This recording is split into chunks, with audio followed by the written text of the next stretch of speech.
Okay, first things first, we can see the pin is just up there. That's the C-clip I need to remove. If I could just focus it in. There. So that's the C-clip I need to get out. But first of all, I'm just going to use a brush to get rid of all the crap around there, as in dust and everything, because I don't think it's ever been cleaned. So there we go. There's the C-clip, now fresh. So I can now use the next tool to get that out. Okay, so I've purchased these extended hooks, for a better word, and some extended nose pliers, and basically I'm going to use these now to just push the C-clip away. There's like there's a hole on the other side of the C-clip you can't see in that first video, which I can use one of these to stick into, and then hopefully I can just flick it out. So let's go to the next. Right, so I decided to mask off the areas just here so that any metal bits doesn't scratch the paintwork. Got myself an extendable magnet here on that there, so if anything falls out somewhere or goes somewhere I can't get to, at least I've got the magnet to take it out. So what I'm going to do now, I'm going to turn the head torch on. I'm going to show you, if I can. There. So, can you see it? Right, so I'm going to use the pointy, just the straight pointed thing, and it should just come out.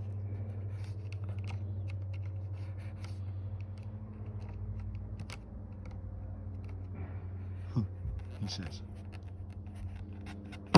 There we go. One side out.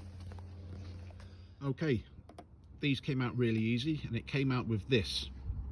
And I worked in from the inside and up there, and I just pushed it forward. Now, what I suggest you do if you're ever going to do this is, I've used a window sponge, but just put that underneath the sunroof, so when you do flick the circlip, it doesn't fly off and onto the floor where you can't find it. It'll just hang around there somewhere, and you can pick it up on the other side. So yeah, they came out really, really easily. As you can see, there's loads of rust, and this here, okay, is what they call, on my manual here, is this bit here, which is the sunroof frame. So it can come out. So I'm thinking about potentially buying a new one. However, my manual does say it doesn't help. It can't, it's beyond the scope of this manual to take out the frame. So I'm going to leave it at that for the moment. But I don't know whether this is beyond repair. I mean, it's fairly,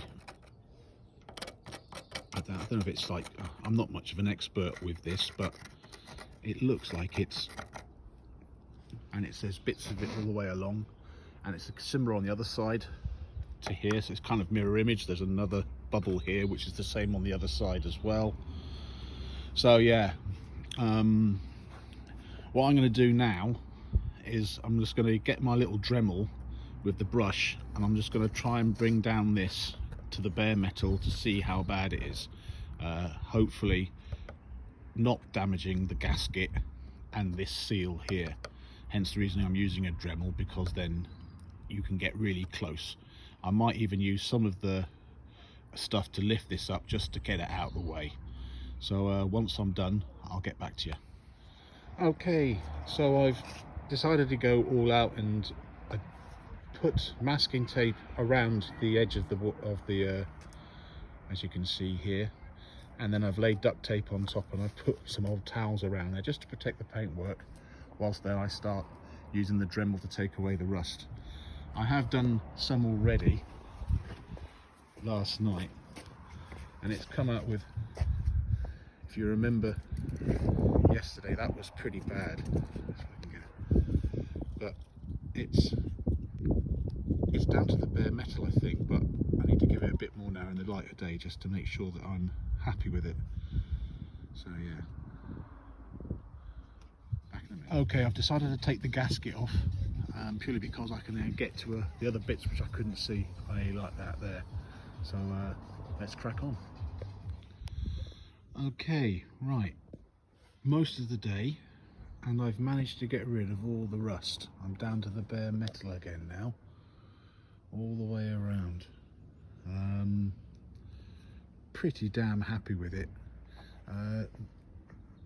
The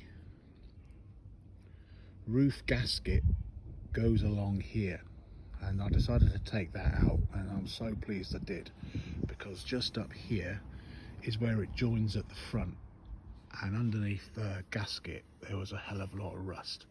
As you can see now, I've brought it back to the bare metal all the way around. It's good to have an inspection light, as you can see, looking down over there. That corner was really bad, it's now back again, as is that corner down there. All I will say is, if you're going to do this, make sure you prep it up like I have. I've got masking tape double layered, and then double layered duct tape after that, because if these things do slip, you want a little bit of buffering before you can gain control of it again. A couple of things I use now. I use my cordless drill, but this thing here, the right angle attachment, has been an absolute godsend. I cannot say how much I needed that, and I hadn't even thought about it to start off with. The wire brush I used was this one here, and obviously it went into there. But one thing I did use to help even more with the protection. Now you can see these are one of those things that put down, I don't know, putty or whatever you want to do. So as I was doing this and there, it was rubbing against the metal and not against the thing. I did have one aggress there, but I've already checked it and I haven't caught anything. So yeah, really good piece of the idea there, keeping that there. And then going into some of the other tools. So most of the other tools I used was the Dremel here, and kind of use this stone wheel to kind of just bring back the metal in a rough state, and then used this pointy one for the really intricate bits, getting into the corners like that there and back there. I use this one, which is kind of like a digger, or you want for a better thing, to gouge out, was to gouge out all the glue which held the gasket in place. Yeah, where it was like this was a really good piece of kit. And this came with all the other drill bits with the Dremel.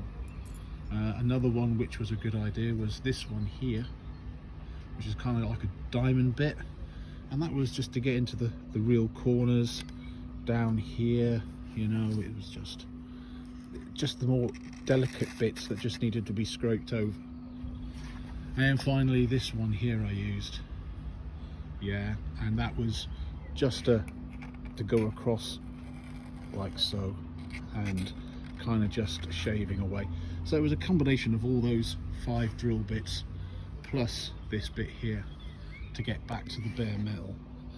It's taken about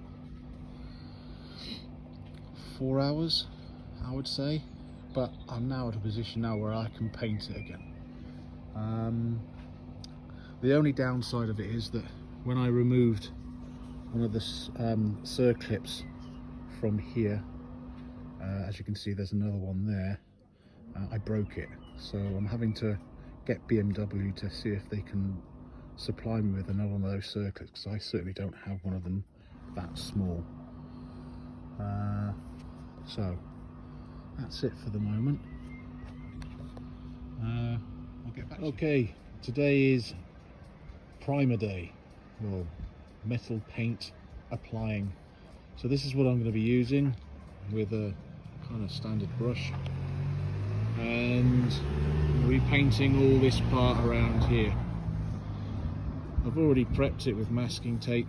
I mean, it's not pretty, but it does the job, and to be brutally honest, no one's going to really see it once it's done anyway.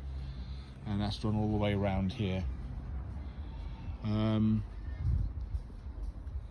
Gonna be putting a little bit more over there, to be brutally honest, because that was a pretty bad place, and I have to glue the seal around there as well again. But I'm good to go, so I'll get back to you in a minute. Okay, first coat went on. It does say on the tin put 2 on, but with just a brush, I mean, I think it does go to a certain matte colour, matte more than gloss, but if I'm brutally honest, it's flattering me on how well I've done there. It says 1 to 2 hours drying. I might be able to get another coat in today, doesn't really matter.